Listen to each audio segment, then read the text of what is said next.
ndabaramukije mu izina ry'umwami wacu Yesu Kristo.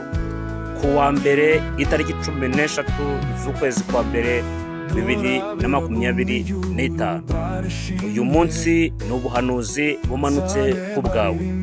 Umaze igihe kirekire uri mu bibazo, umaze igihe kirekire waravukanye uburwayi cyangwa se uburwayi bwarakujeho.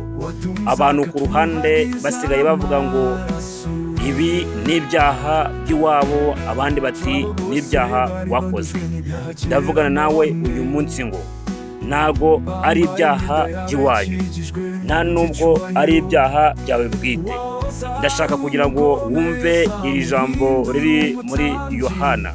Ni ubutumwa bwiza bwa Yohana, ibice 9 n'umurongo wa 2 n'uwa 3 turi buze kuvugaho gusa.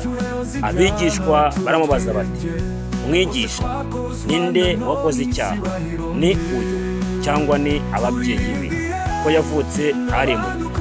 Yesu arabasubiza ati, uyu nta cyaha yakoze cyangwa ababyeyi be, ahubwo ni ukugira ngo imirimo y'Imana yerekanirwe muri we. Nawe ndavugana nawe uyu munsi ngo ntago ari ibyaha by'iwanyu, ahubwo ni ukugira ngo imirimo y'Uwiteka Imana yerekanirwe muri wowe. Komera ushikame, kuko Uwiteka Imana yiteguye kugukorera igitangaza, imirimo ikerekanirwa muri wowe. Ndagushimiye Mwami Yesu, mushimiye kurinda kwawe imirimo n'ibitangaza, mushimiye yuko uje kwerekana imirimo yawe n'ibitangaza. Mu izina rya Yesu Kristo Nazareti urakoze, amen.